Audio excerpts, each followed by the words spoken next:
Paz do Senhor, Igreja. Livro do Hebreus, capítulo 4, verso 15. Hebreus, capítulo 4, verso 15. E com este texto eu queria continuar falando convosco sobre ver e desfrutar a glória de Cristo. E hoje pensando sobre na vida sem pecado. Na vida sem pecado. Ver e desfrutar a glória de Cristo na sua vida sem pecado. Hebreus, capítulo 4, verso 15, diz assim: Porque não temos sumo sacerdote que não possa compadecer-se das nossas fraquezas. Antes, foi ele tentado em todas as coisas, à nossa semelhança, mas sem pecados. Que o Senhor Santo Espírito ilumine os nossos corações, aquieta as nossas almas, liberta as nossas mentes, levando cativos os nossos pensamentos e abrindo-nos o coração para recebermos toda a palavra que irá ser falada aqui esta noite, para a honra e para a glória de Cristo, para a santidade no nome de Deus. Amém? E glória a Deus. Na vida sem pecados. Os nossos olhos carnais, os nossos olhos físicos, eles sempre irão buscar, ou sempre tentarão ir buscar a beleza, tudo aquilo que é belo, tudo aquilo que dá prazer aos olhos. O coração, o nosso coração, a nossa vontade, as nossas emoções, os nossos sentimentos, eles têm fome e sede de tudo aquilo que é belo e glorioso. É assim que o homem trabalha, é assim que o homem vive, é assim que o homem anda neste mundo, procurando, e alguns até gastam fortunas para conseguir conquistar algo que é belo, que é o mais belo, para levar para casa e expor lá na sua prateleira, lá na sua coleção particular. Isto é o homem, isto é o ser humano. Nós somos atraídos pelo aquilo que é belo e muitas vezes o pecado nos concede isso. O pecado nos concede isso. É, pastor? É. Existem pecados que se nos apresentam como coisas belíssimas, como coisas agradáveis, maravilhosas, mas não deixa de ser pecado, porque o pecado nos concede os desejos do nosso coração.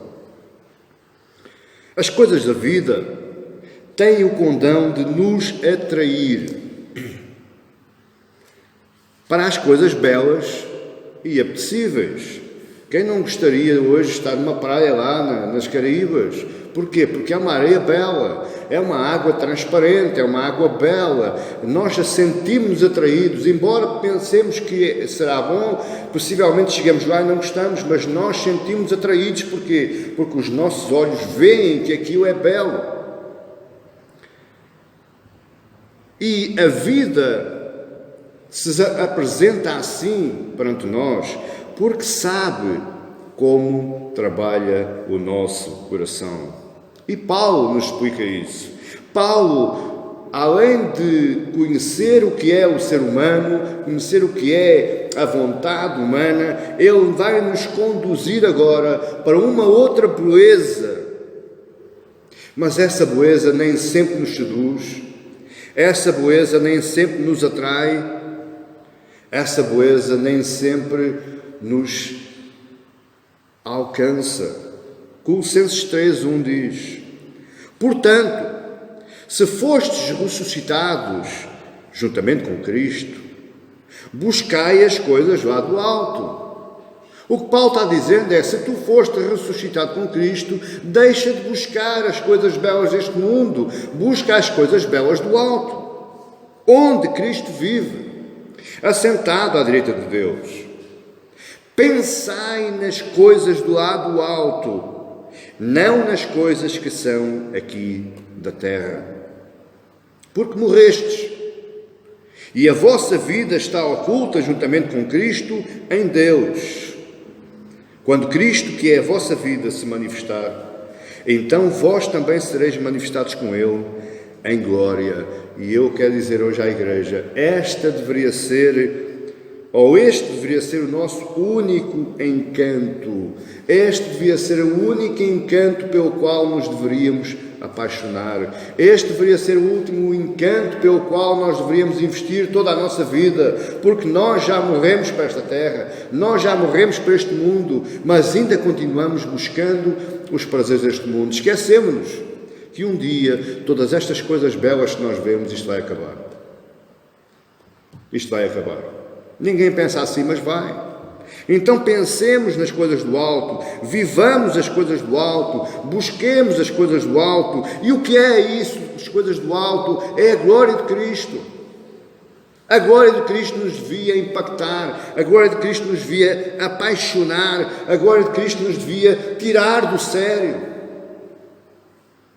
Somente ela, somente a glória de Cristo é capaz de preparar o nosso coração para participar desta mesma glória. A glória de Cristo não é algo que esteja dentro de uma redoma, a glória de Cristo é algo para nós participarmos dela. A glória de Cristo é algo para nós vermos a glória de Cristo, mas desfrutarmos a glória de Cristo, para nós apreciarmos o sabor da glória de Cristo, para nós apalparmos, para nós mexermos, para nós vivermos a glória de Cristo. Porquê? Porque a glória de Cristo nos inclina a Ele. Quanto mais da glória nós vermos, mais inclinados estamos a Cristo. Quem não consegue ver a glória de Cristo, não se iluda, não conhece a Cristo. A glória de Cristo, além de nos inclinar a Ele, ela nos afasta do mal. E todos nós, com o rosto desvendado, segundo Coríntios 3, contemplando como por um espelho a glória do Senhor, somos transformados. Veja como é que Paulo fala. Todos nós, com o rosto desvendado, quer dizer, com o véu retirado, com os olhos do Espírito, contemplando como por um espelho, nós estamos vendo-nos a um espelho, contemplando como por espelho a glória do Senhor. Somos transformados de glória em glória na sua própria imagem. Quando nos é retirado o véu, quando nos é aberto os olhos espirituais, nós reconhecemos a glória de Cristo na nossa própria imagem, na imagem dele, e vamos sendo transformados de glória em glória na sua própria imagem, como pelo Senhor, pelo Espírito. É Cristo que nos transforma pela sua própria glória. Agora repare, o nosso tema de hoje é a glória de Cristo na sua vida, na vida de Jesus, sem pecado. E nós temos que perceber como é que Jesus não pecou se ele era homem. Em primeiro lugar, Jesus miraculosamente foi concebido no ventre de Maria. Maria não engravidou de homem algum. Foi o Espírito Santo que concebeu Jesus no ventre da Virgem Maria. A pergunta é, porquê isto? Porquê que teve de ser assim? Porquê que Maria não casou com José e nascia Jesus e era um homem santo? E isto é que nós temos que perceber. Porque somente assim nasceria dela um homem Deus, um homem divino. Humildemente Cristo se tornou semelhante a nós, nasceu como qualquer um de nós, cresceu como qualquer um de nós, aprendeu todas as coisas desta vida como qualquer um de nós. Ele conheceu todas as eventualidades boas e más, típicas de um ser humano, e ele morreu como um ser humano. Porém, ele nunca pecou. Ele nunca pecou. E ao não pecar, ele exemplifica-nos um modo de vida. Pastor, é possível eu não pecar? Não. E nós já vamos perceber porquê. Mas Jesus nos exemplifica um modo de vida. Pedro diz, lá na sua carta, em 1 Pedro 2, diz: porquanto para isto foste chamados. pois que também Cristo sofreu em vosso lugar. Pedro nos está a chamar ao sofrimento, ao co-sofrimento com Jesus, porque eu fui chamado também para isso mesmo,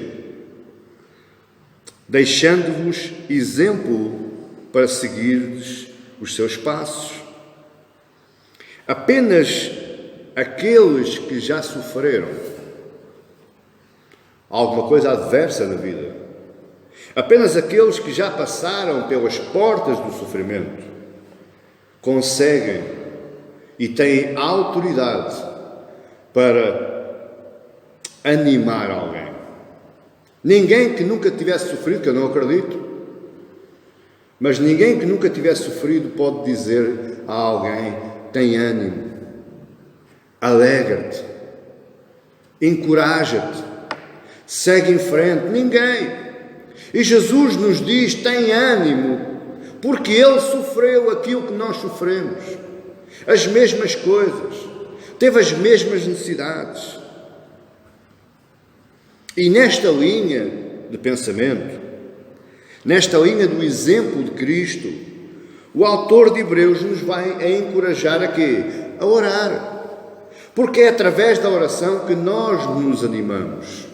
É através da oração que nós nos encorajamos. Hebreus 2 diz: pois ele, Jesus, evidentemente não socorre anjos, mas socorre a descendência de Abraão. Quem é a descendência de Abraão? Nós, homens. Por isso mesmo, versículo 17, convinha que em todas as coisas se tornasse semelhante aos irmãos, para ser misericordioso e fiel, sumo sacerdote nas coisas referentes a Deus, para fazer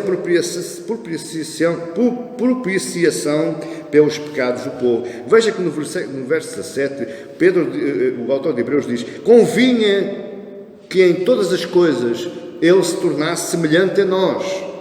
Em todas as coisas, são todas as coisas, até na tentação, até no revés da vida, nos ganhos, nas percas, nos sonhos, nos objetivos, nas metas. Convinha que ele se tornasse semelhante a nós, não só em corpo, não só em alma, não só em espírito, mas em todo o viver. Para quê? Para poder ser misericordioso, para saber qual é a dificuldade que nós passamos. Nós hoje temos alguém que está lá em cima sentado no trono, mas que sabe a forma como nós vivemos, e a forma como nós sofremos, e a forma como nós padecemos, e a forma como nós somos perseguidos, porque tudo isso ele passou, tudo isso ele sofreu. Verso 18: pois naquilo que ele mesmo sofreu, tendo sido tentado, é poderoso para socorrer os que são tentados. Então, ele sendo tentado, ele foi tentado, ele está sentado à direita do Pai, e ele é poderoso para socorrer você e eu, que estamos sendo tentados hoje nesta vida e que estamos sofrendo nesta vida. O pior é que muita gente falha, vacila, e é mais fácil vacilar para fugir ao sofrimento. É mais fácil dar um volte-face, dar um passo atrás para não sofrer, do que enfrentar o sofrimento. Só que esse volte-face, esse passo atrás, nos vai conduzir ao pecado. Porque mais tarde ou mais cedo nós vamos pecar. A tentação vai ser mais forte do que nós. Ao passo que nós enfrentarmos o sofrimento, Ele é poderoso para nos socorrer. Ou seja, nós não estamos sozinhos no sofrimento. Enfrente o sofrimento, vá em frente, encare-o de cara a cara. Saiba que ao seu lado está alguém que é mais poderoso do que todos e que o vai ajudar. Jesus, por isso, tinha que ser alguém como nós, homem. E não só para nos ajudar, mas ele tinha que ser alguém como nós, homem, para ser um sacrifício perfeito. Porque ele é o Cordeiro de Deus. Cordeiro é matéria terrena. Ele tinha que ser matéria terrena para ser o perfeito, imaculado Cordeiro de Deus que tira o pecado do mundo. Ele não poderia ser um anjo, ele não poderia ser um Deus espetado naquela cruz. Não, ele tinha que ser matéria, ele tinha que ser o Cordeiro, você está entendendo? Por isso ele tinha que ser homem. E também, não só para ser um sacrifício perfeito, mas para fazer aquilo que nós não podemos fazer.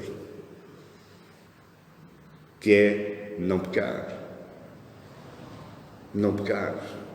Eu li um comentário no meu Facebook que alguém que me escreveu lá e diz que não é bom nós dizermos que pecamos, porque Cristo já pagou para os nossos pecados.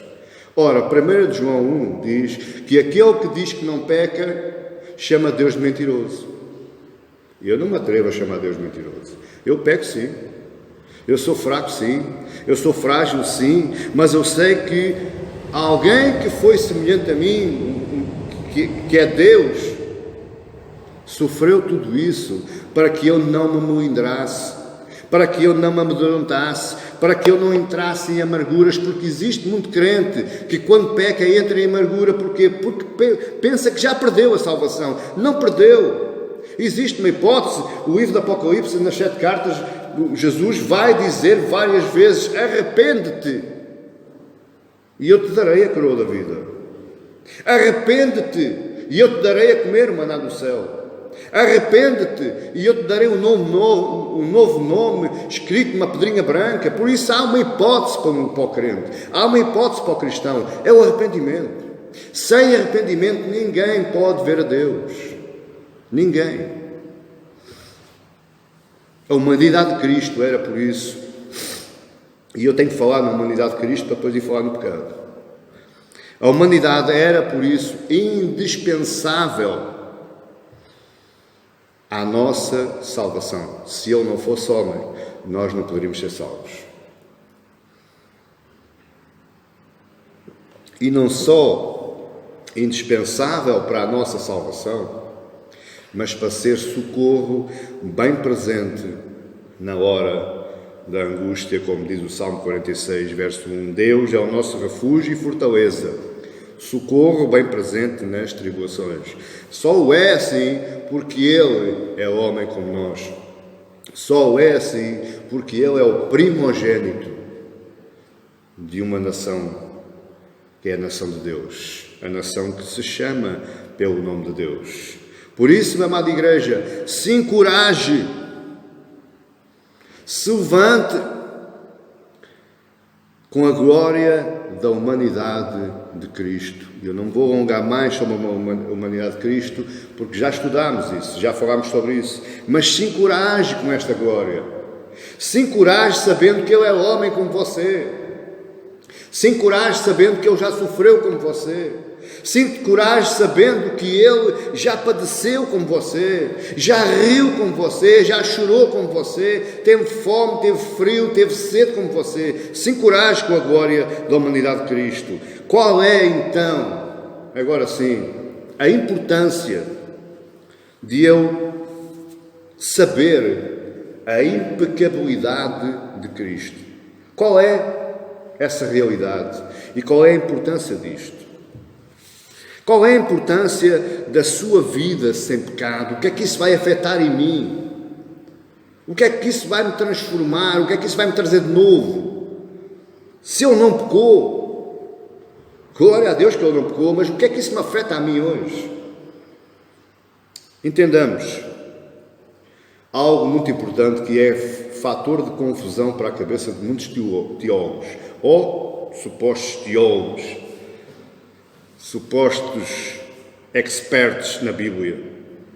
Entenda bem, Jesus não tinha culpa imputada e Jesus não tinha corrupção herdada dos seus pais. O que é isto, pastor? É o chamado pecado original. O pecado original são duas coisas diferentes numa só: culpa imputada e corrupção herdada. E nós vamos falar o que é isto. Qual é a importância de eu entender isto agora também? Esta pergunta pode ser feita. Para eu poder ver a maravilha que é Cristo. Porque eu não tenho um Salvador qualquer. Eu tenho um Salvador que é o Filho de Deus. Que se encarnou e se fez homem, andou no meio de nós e nunca pecou. Porque ele não tinha culpa imputada e nem tinha corrupção herdada. No Éden, Adão nos representava legalmente. No Éden, Adão representava toda a humanidade. Quando Adão pecou, na mente de Deus aconteceu um pensamento, que foi, quando Adão pecou, na mente de Deus aconteceu algo que é, ele olhou para Adão e o viu agir no lugar e em nome de todos os seus descendentes. Por outras palavras, para você entender, quando Adão pecou, Deus olhou e disse: pecastes tu e toda a tua geração até ao final dos séculos. Olhe bem, foi isto que Deus pensou. E se não for assim, veja o que é que Paulo diz em Romanos 5, verso 12. Portanto, assim como por um homem entrou o pecado no mundo, este homem é Adão, quando Adão pecou, o pecado entrou no mundo, e pelo pecado entrou a morte, assim também a morte passou a todos os homens, porque todos pecaram. Esquisito isto. Eu não tenho nada a ver com Adão, não é? Eu não tenho nada a ver com Adão. Mas Paulo está dizendo, assim como também a morte passou a todos os homens, passou o pecado de Adão, todos pecaram. Adão pecou, Abel e Caim também pecaram, ainda não tinham nascido, mas já tinham pecado. E toda a geração, eu pequei, e toda a minha geração vai pecar também até ao final dos tempos, até acabar tudo. Ainda em Romanos 5, verso 18, Paulo diz: pois assim como por uma só ofensa veio o juízo sobre todos os homens para a condenação, assim também por um só ato de justiça veio a graça sobre todos os homens para a justificação que dá a vida. Por outras palavras, assim como o pecado entrou no mundo, a morte entrou no mundo, a condenação entrou no mundo, o pecado de Adão, assim ela sai e passa a haver vida por causa do ato, o único ato de justiça, Cristo Jesus naquela cruz. Deus considerou em Adão toda a humanidade. Toda a humanidade. Toda a humanidade. Pretos, brancos, amarelos, chineses, dinamarqueses, alemães, brasileiros, toda a raça humana está considerada na mente de Deus por causa do pecado de Adão. Agora a pergunta é assim: por que Adão nos representou? Se foi ele que pecou, porque é que o Adão é meu representante? Porque é que a culpa de Adão é imputada a mim? Porque ele é o nosso cabeça biológico. Ele é o pai de toda a raça humana. Ele foi o primeiro. Dele, todos nós descendemos. E isto aqui, seja teólogos, seja evangélicos, seja cientistas, aqui não há nada a dizer. Ele foi o primeiro. Ele é o cabeça biológico. Ele é o nosso progenitor natural. Ele é o nosso pai biológico. O nosso ADN vem dele. Por isso a todos foi imputado a culpa do pecado original. E não só imputada a culpa original, a culpa do pecado original, do primeiro pecado, também herdamos a corrupção da natureza de Adão. Isto é mais complicado para explicar, mas eu não tenho muito tempo. Mas quando Adão recebe o Espírito vivente, o Espírito de Deus, ele recebeu e andava no jardim e tudo corria bem. Mas quando ele pecou, foi-lhe retirado o Espírito de Deus. O Espírito de Deus não mais andou com ele, porque a Bíblia diz que Deus não tem acordo com o pecado. Então todos os homens a seguir a Adão herdaram a corrupção da natureza de Adão, a natureza sem Espírito de Deus. E nós herdamos também, exatamente como qualquer um de nós deixa uma herança a um filho. Nós herdamos a corrupção de Adão. Nós tornámos-nos corruptos. Pastor, mas eu sou tão bonzinho, eu nunca fiz mal a ninguém, mas você é um corrupto mesmo. Espiritualmente falando, claro. Nós tornámos-nos propensos ao pecado. O pecado é algo que nos atrai, é algo que nós vamos facilmente. Por isso é que eu digo, se não fosse Deus, ninguém estava aqui hoje. Se não fosse Deus à procura do homem, o homem não procurava Deus. Vamos entender uma coisa, no momento em que Adão pecou, o homem morreu. O homem espiritual morreu. Por isso é que Paulo vai lá dizer novamente em Efésios 2, que Ele nos vivificou, Ele nos tornou novamente a dar vida, Ele nos reconciliou com Ele, Ele nos colocou novamente no jardim. Foi isso que Cristo veio fazer àquela cruz. Foi nos dar as mesmas coisas que Adão tinha antes de pecar. Meu querido, se isto não alegra ninguém, o que é que vai alegrar? Eu hoje sou, pelo Espírito Santo de Deus, da mesma forma como Adão estava antes de comer a fruta. Porque Ele veio nos vivificar. Porque quando Adão pecou, o homem morreu espiritualmente. É isto que significa nascer em pecados. É com a culpa imputada e com a herança da corrupção da natureza de Adão. Todos nós nascemos em pecado. Pastor, e os bebés? Nascemos em pecado. Porque nós herdamos a corrupção da natureza de Adão. A todos nós temos culpa imputada e todos nós somos propensos ao pecado. Embora salvo, embora em Cristo, embora com estas realidades incrustadas na minha mente, eu mesmo assim ainda sou propenso ao pecado. Paulo vai dizer isso em Romanos 7, aquilo que eu quero fazer não faço, mas o que eu não quero faço logo. Porquê? Porque a minha natureza está propensa, é um ímã que se atrai ao ferro. Eu vou facilmente. Por isso é que é uma luta, é grande a luta. E muitos são aqueles que defendem a imputabilidade do homem. Muitos são aqueles que dizem, não, o homem não é culpado porque o homem não pecou, quem pecou foi Adão. Só que aqui vai haver um grave perigo. É, pastor? É.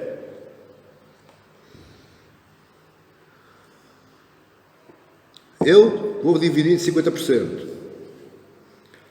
Nós não somos responsáveis pelo pecado de Adão. Mas nós fomos afetados pelo pecado de Adão. Porquê? Porque herdamos a corrupção. Porque ele perdeu o espírito. Ele perdeu a comunhão com Deus. Ele perdeu a intimidade com Deus. E ao acontecer isso, todos os que nasceram a seguir, nascem sem espírito, sem comunhão e sem intimidade com Deus. Foi preciso Deus vir, lançar as suas cordas de amor, amarrar um povo com cordas de amor. Foi preciso Cristo vir, morrer, crucificado, verter o seu sangue, pagar a dívida de todos os que creem, para que nós pudéssemos ser religados novamente a Deus, para que nós entrássemos novamente na comunhão com Deus. Hoje eu posso entrar na sala do trono, porque Cristo morreu, Ele pagou a minha culpa, houve um corte no cordão umbilical entre mim e Adão. Dá para entender isso assim? Nós fomos afetados pelo pecado de Adão. Como assim? Em primeiro lugar, o pecado de Adão imputou culpa em nós. E o próprio Deus o declarou. A culpa do pecado de Adão imputada em nós foi decreto de Deus. Foi Deus que falou, foi Deus que ordenou que assim fosse. Gênesis 3,17 diz, e a Adão disse, isto já foi no fim do pecado, no fim da queda, visto que atendeste à voz da tua mulher, e comeste da árvore que eu te ordenara que não comesses, olha agora, maldita é a terra por tua causa. Quando Deus diz maldita é a terra por tua causa, Deus não está falando de árvores, de flores e de animais, Deus está falando de homens. Maldita é a terra por tua causa. Em fadiga obterás dela o sustento durante os dias da tua vida. Foi Deus que decretou a maldição sobre todos nós. Porquê? Por causa do pecado de Adão. E se assim não fosse, veja que Adão vai colocar o nome à mulher, confirmando as palavras de Deus. Gênesis 3:20 diz: e deu o homem o nome de Eva, a sua mulher, por ser mãe de todos os seres humanos. Então nós somos filhos de Deus os dois. Então aquilo que eles fizeram, nós herdamos. Romanos 3:23, Paulo diz: pois todos pecaram. Mas como é que eu pequei, Paulo? Porque eu não estava lá no jardim, eu não via a árvore. Por causa da herança da corrupção da natureza de Adão, a culpa imputada a todos os homens, pois todos pecaram e carecem da glória de Deus. Por causa disto, por causa deste decreto de Deus, por causa da culpa de Adão, por causa do ato de Adão, o homem comete toda a sorte de depravação moral. Há muita gente que diz assim: mas como é que Deus pode ser Deus, sendo um Deus santo, bom e justo, e deixa coisas cruéis acontecerem aí nesse mundo fora? Deus não está deixando nada disso. O que está acontecendo está no mundo que nós criamos, um mundo depravado. Porque se na realidade, se Deus fosse santo, bom e justo o suficiente, Deus já tinha aniquilado esta raça humana deste mundo, deste planeta. Ele só não faz isso porque existem crentes, porque existe povo de Deus espalhado por esta terra fora. Por isso mesmo ele enviou o seu Filho para fazer separação entre a raça antiga e a raça nova, entre a raça de Adão e a raça de Cristo. Quem está a entender, diga amém. Em segundo lugar, existe um perigo quando nós dizemos que não temos culpa por causa de Adão. Quando nós negamos a representação de Adão em nós, quando nós dizemos: eu não tenho culpa, Adão não me representa porque eu não tenho culpa, eu não pequei, eu não comi a fruta. Quando nós dizemos isso, automaticamente, presta atenção que eu vou dizer, e lá para casa também, quando nós negamos a representação de Adão, quando nós negamos a culpa imputada, quando nós negamos a corrupção herdada da natureza de Adão, quando fazemos isso, nós automaticamente estamos negando a representação de Cristo, que Cristo fez na cruz em meu lugar. Se Adão não me representa, Cristo também não. Porque o que Cristo veio fazer foi quebrar a representação que eu tinha em Adão. Quando eu não digo que não tem nada a ver com Adão, então automaticamente também não tem nada a ver com Cristo. Porquê? Porquê é que isto acontece? Porquê é que é assim? Porque a justiça de Cristo só é somente imputada ao que crê. E aquele que crê em quê? Que é que Cristo é o Salvador, que é que Cristo pagou os meus pecados, que é que Cristo saldou a minha dívida. Porquê? Porque eu era um depravado total, porque eu era um miserável pecador, porque a minha sorte era o inferno eterno. Somente quando eu creio que Ele pagou a minha dívida, que Ele é o meu Salvador, que Ele morreu no meu lugar, é aí é que a justiça dEle é imputada em mim. Da mesma sorte que a culpa de Adão me foi imputada, também a justiça de Cristo me é imputada. Porquê? Porque eu creio. Porque eu creio. Novamente o verso 18 de Romanos 5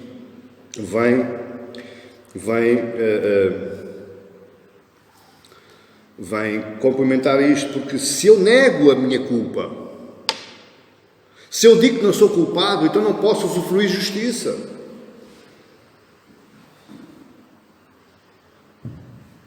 Cristo viveu uma vida perfeita, eu não.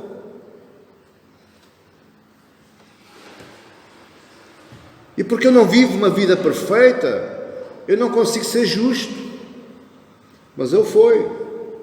E Ele acreditou essa justiça A Bíblia diz que o justo se fez injusto para que o injusto se transformasse em justo. Houve uma troca de posições. Ele tornou-se no meu lugar, ele tornou-se injusto para que eu me tornasse agora justo. Romanos 5,18 diz: pois assim por uma só ofensa veio o juízo sobre todos os homens para a condenação. Vimos já isso em Gênesis 3. Adão ofendeu a Deus e veio condenação sobre todos os homens. Assim também por um só ato de justiça veio a graça sobre todos os homens para a justificação que dá a vida. Ato de justiça foi a crucificação de Cristo. Portanto, nós ainda podemos dizer: pastor, mas está bem, eu aceito isso, eu aceito essa culpa imputada, eu aceito essa corrupção por causa de Adão, mas eu não tive escolha. Essa é outra coisa, é outro argumento que não entra, não encaixa. Porque nós já nascemos propensos a fazer escolhas. Eu quando vejo os bebés, gritam, choram, enquanto não houver leite naquela boquinha, eles não se calam. Portanto, nós já nascemos a chorar pelo aqui e agora. Nós já nascemos impacientes. Nós já nascemos propensos a fazer escolhas. E somente a obra de Cristo nos veio quebrar isso. Somente a obra de Cristo nos veio amansar, entre aspas, tornar-nos mansos, tornar-nos humildes, tornar-nos pacientes, tornar-nos amorosos, tornar-nos misericordiosos. Porque antes de Cristo, amada Igreja, não se iluda, você não era nem amoroso, nem tolerante, nem paciente, nem misericordioso, nem nada disso se parecesse. Aliás, quem me conheceu com 20 anos sabia que quem me fizesse tinha que as pagar. Eu não levava troco para casa. E Deus trabalhou muito. Deus trabalhou muito. Mas a obra de Cristo, amada Igreja, ela não nos traz somente a justificação do pecado. A obra de Cristo não nos iliba somente da culpa do pecado. A obra de Cristo não nos isenta do pagamento do crédito, da dívida que nós tínhamos para com Deus. Não, a obra de Cristo também nos traz o Espírito, o tal Espírito que eu falei. O Espírito de Deus que estava em comunhão e em intimidade com Adão lá no Jardim do Éden. Cristo, quando morreu na cruz, fez retornar novamente Deus ao homem. O favor divino, o favor que foi perdido a quando a queda de Adão. Só isso já deveríamos estar aí pulando de alegria. Só isso já nos fazer ferver de fé. Porque eu hoje retornei em Cristo ao meu estado natural. Tantos que andam aí procurando milagres, curas, maravilhas, prodígios e outras coisas assim, se eles soubessem o que é que Cristo fez naquela cruz por cada um de nós, por aqueles que creem nele verdadeiramente, por aqueles que realmente são mesmo cristãos, são mesmo crentes, são mesmo salvos. Cristo na cruz, com a sua morte e com a sua ressurreição, Ele nos veio trazer ao nosso estado natural, ao primeiro estado, à comunhão e à intimidade com Deus através do seu Espírito. Infelizmente, o mundo teológico, o mundo dos pregadores, o mundo dos conferencistas, o mundo dos pastores veio distorcer a obra do Espírito Santo. Hoje utiliza-se o Espírito Santo como o Saddam Hussein utilizava os mísseis, ou como lá o Donald Trump utiliza os seus mísseis. Hoje utiliza-se o Espírito Santo, é uma arma de arremesso, é uma G3, é uma espingarda, é o que for. O Espírito Santo é a nossa força e nada disso. Isso é uma tolice, uma completa tolice. E uma falta completa de compreensão bíblica.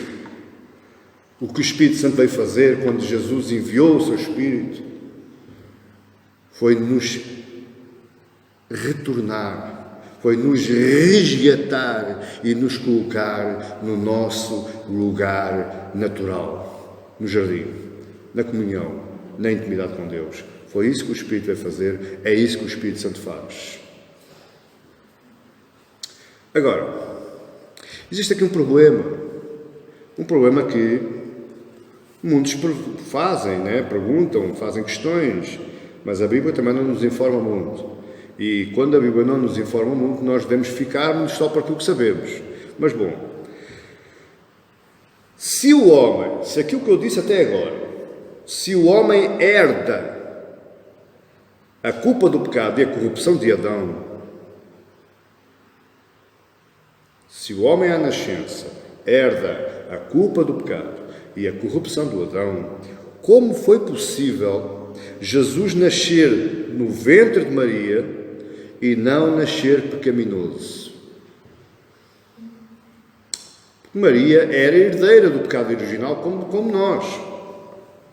Agora, como foi possível Jesus nascer de alguém que era herdeira do pecado original, mas que não se contaminou com o pecado? Aqui está a glória de Cristo. Aqui está a beleza de tudo isto.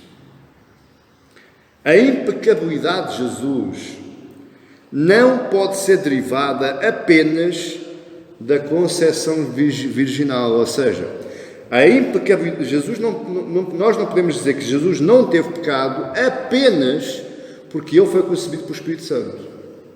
Pastor, não houve contacto entre homem e mulher, não houve sêmen inserido no assunto, foi o Espírito Santo que fez tudo, por isso é que ele nasceu sem pecado. É e não é. Não é só isso.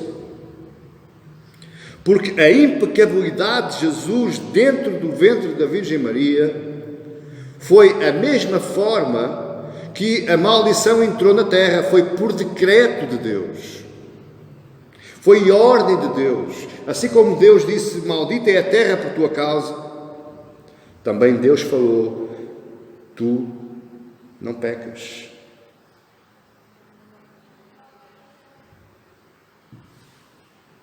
Nenhuma culpa. Deus decretou a soberania de Deus, Ele soberano, Ele decretou que Jesus não seria imputado a culpa de Adão. Por outro lado, também, por decreto de Deus, foi decretado que nenhuma corrupção seria herdada através de Maria. Nem culpa, nem corrupção. Lucas 1 nos explica isso. Não está explícito, mas está bastante implícito. Porque Lucas 1, verso 35 diz: respondeu-lhe o anjo: descerá sobre ti o Espírito Santo, vírgula. E agora? E o poder do Altíssimo te envolverá como a sua sombra. Este poder do Altíssimo que Lucas fala é o decreto de Deus, é a ordem de Deus. Portanto, não só desceu o Espírito Santo sobre a Maria, mas também o poder do Altíssimo, a sua palavra, o seu decreto. Portanto, Jesus nunca poderia ter culpa imputada, Jesus nunca poderia herdar a corrupção de Maria. Jesus estava então livre, isento de culpa, livre de corrupção, sem pecado, e ele nunca pecou, como Hebreus 7 diz. Com efeito, nos convinha um sumo sacerdote como este, santo, inculpável, sem mácula, separado dos pecadores e feito mais alto que os céus. Pedro continua ainda acrescentando, em 1 Pedro 1, sabendo que não foi mediante coisas corruptíveis como prata ou ouro, que fostes resgatados do vosso fútil procedimento que vossos pais vos julgaram, mas com o precioso sangue, como de cordeiro, sem defeito e sem mácula, o sangue de Cristo.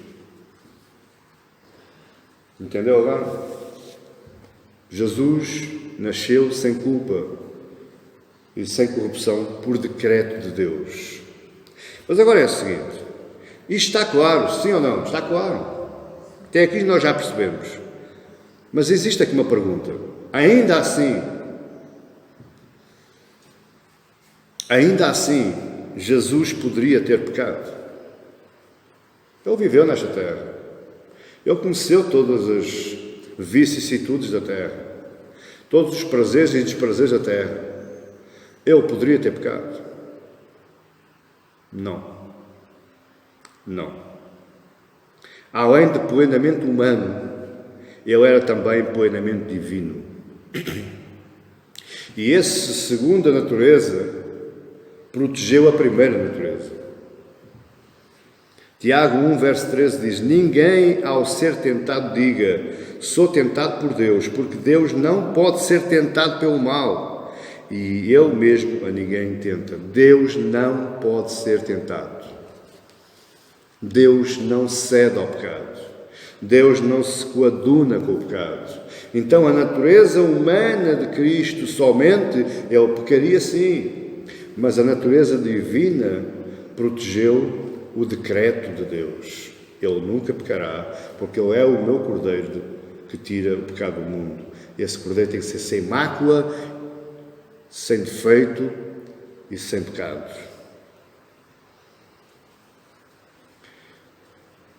Apesar de todas as tentativas humanas, aqueles 40 dias no deserto em que Jesus foi tentado todos os dias, apesar daquelas investidas dos fariseus, dos saduceus, dos zelotes, apesar de todas as dúvidas dos discípulos e todas as coisas da vida normal de Jesus, o resultado esteve sempre garantido, desde que ele nasceu até que ele subiu àquela cruz. Ele nunca pecaria.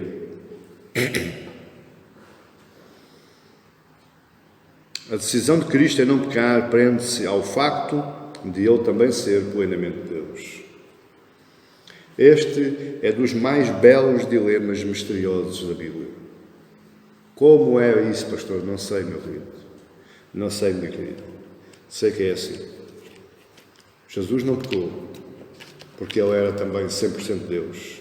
E sendo Deus, o pecado nunca se aproximaria dele, porque a parte divina protegia a parte humana. Assim como nós não conseguimos explicar, ou entender, nós entendemos, mas não conseguimos explicar o Trindade, Deus Pai, Deus Filho, Deus Espírito Santo, 3 naturezas num só.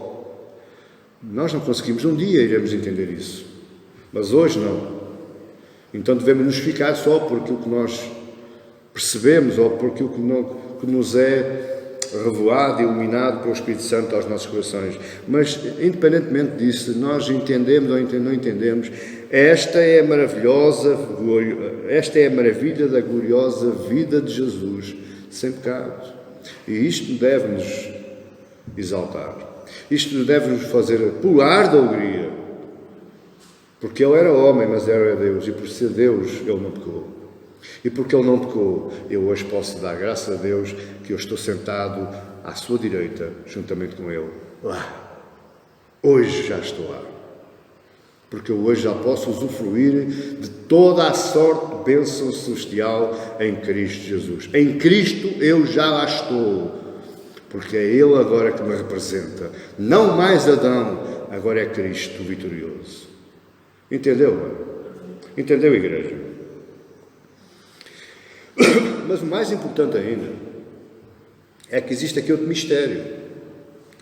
É que Jesus nunca se utilizou do seu lado divino para resistir às tentações e não pecar. Jesus nunca disse, eu sou Deus, não vou pecar. Ele nunca disse isso.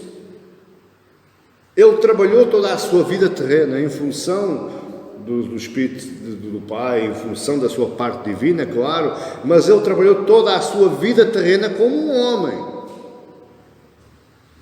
Ele não se isentou da sua humanidade. Ele não denegriu a sua condição humana. Ele não espezinhou, ele não desprezou a sua condição humana. Ele viveu toda a sua vida, ele consumiu todos os seus minutos com prazer de um verdadeiro homem. Ele não se utilizou disso. E Nós não conseguimos explicar isto. Nós podemos fazer cálculos mentais, nós podemos fazer exercícios mentais, mas não conseguimos explicar isto. A única coisa que nos deve levar é à exaltação, é à exultação, é à alegria de sabermos que temos um Salvador, homem, Deus e Deus homem, que foi tentado em todas as coisas, mas mesmo assim nunca pecou. Esta é a confiança que nos traz a paz. Esta é a confiança que nos traz a tranquilidade. Esta é a confiança que nos traz a confiança, passando a redundância, na vida eterna. Eu hoje sei que sou salvo porque Ele não pecou. Não existe réstia de dúvida.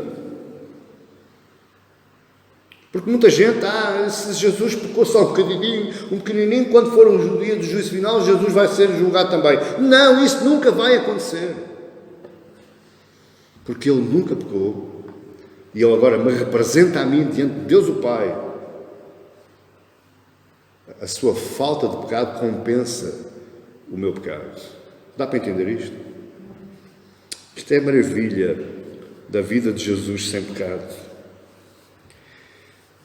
E por causa dele não ter pecado, eu estou terminando, por causa dele não ter pecado, ele tem toda a autoridade. Aliás, a Bíblia diz que foi-lhe dado a autoridade sobre todas as nações e um nome sobre todo o nome. E quando ele vier, todo o joelho se dobrará, porque ele não pecou. E essa autoridade, ela não só o glorifica como ele é digno e é honroso, mas essa autoridade também nos concede que ele nos acredita em nós justiça.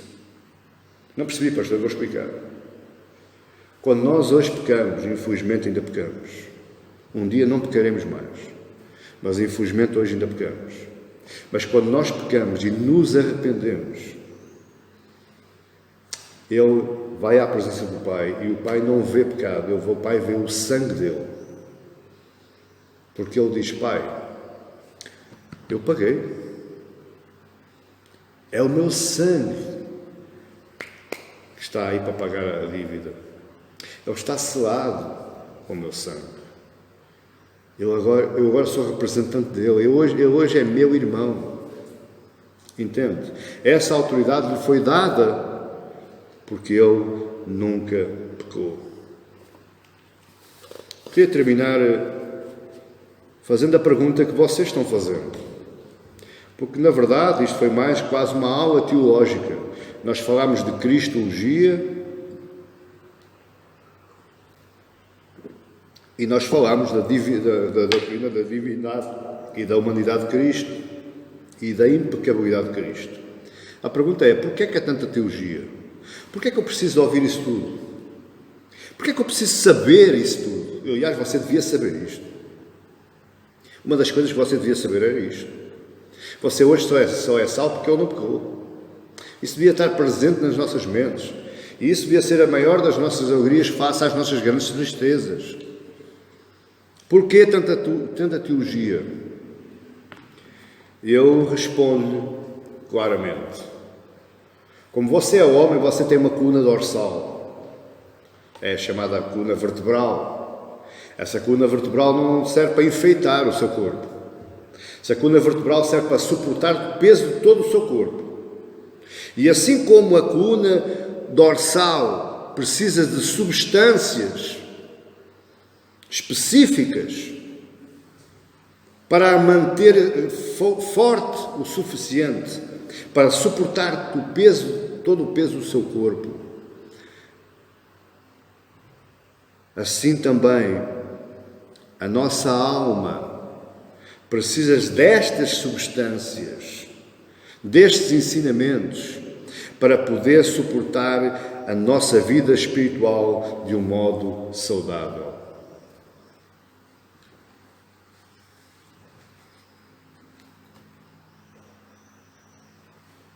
Eu não queria usar aqui termos assim um bocado esquisitos, mas eu vou usar, se calhar vou, para você perceber bem.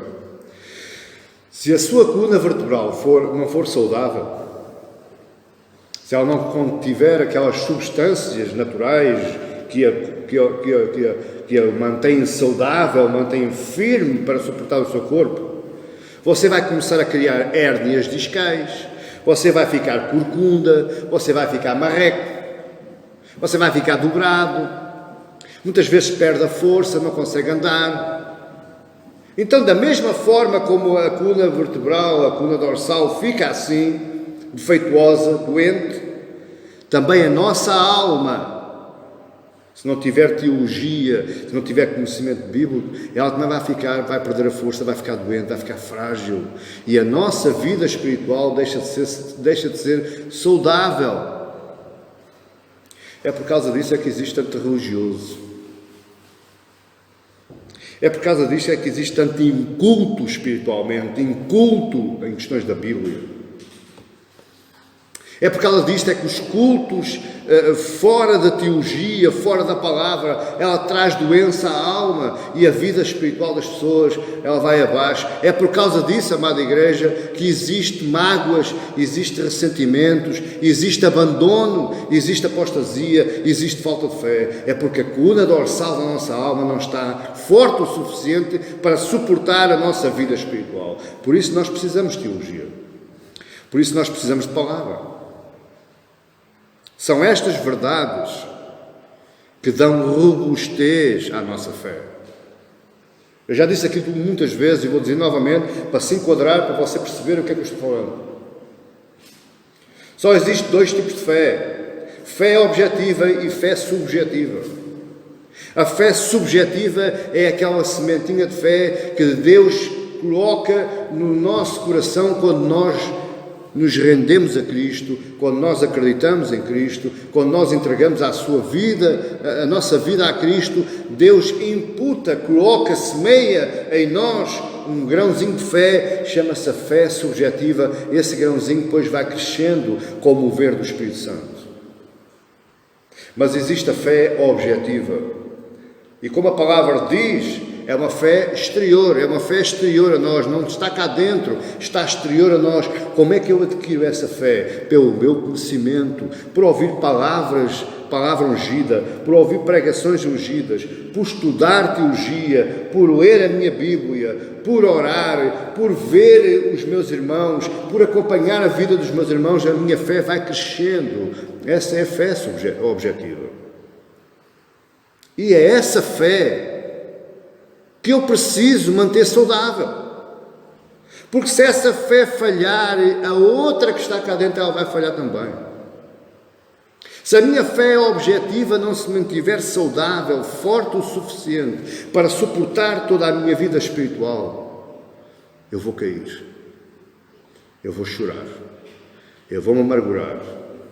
Eu vou maldizer a igreja, maldizer o pastor, maldizer a Bíblia, maldizer Deus. Eu conheço carradas de gente que estão nesse caso. Sabe porquê? Porque toda a sua vida espiritual foi a massajar. E você é bom, você é isto, você é aquilo. E faltou o quê? A substância que suporta a coluna dorsal da nossa fé, a palavra de Deus. Entendeu agora porque é que eu tive a falar disto tudo? Deixe só dar aqui 3 aplicações desta palavra para a nossa vida, para que a nossa fé cresça ainda mais. Em primeiro lugar, eu quero dizer que Cristo não apenas não desobedeceu ao Pai. Nós sabemos que Jesus nunca desobedeceu ao Pai, sim ou não? Mas Jesus não apenas não desobedeceu ao Pai. Uma coisa é não obedecer, outra coisa é amar aquilo que o Pai dizia. Jesus amava a lei do Pai. Jesus amava a palavra do Pai. Ele não só não desobedecia, mas ele também amava a palavra, a lei do Pai. E ele a cumpriu dessa forma de coração. Segundo lugar, precisamos entender que, embora 100% homem, 100% Deus, todo o tipo de tentação que é comum ao homem veio sobre ele. Todo o tipo. Pense em tentações. Sim, até essas que você está pensando, até as tentações sexuais, veio a Jesus. Todo o tipo de tentação que é comum ao ser humano veio sobre ele, mas ele suportou o peso da tentação e não cedeu. Porque essa é que é a chave. Eu não peco quando eu não cedo. Eu não peco quando eu resisto. Então é assim, pode-se perguntar assim, é possível o homem não pecar? E eu digo-lhe, é. Embora seja um depravado, embora a corrupção esteja cá, embora a nossa natureza seja pecaminosa, mas é possível sim o homem não pecar. Basta que não ceda, basta que resista. Como faço isso, pastor? Com conhecimento bíblico. Sem isto, nada feito. Ninguém luta pela sua própria força, a menos que esteja suportado pela palavra, com o mover do Espírito Santo dentro do nosso coração. Aí sim conseguimos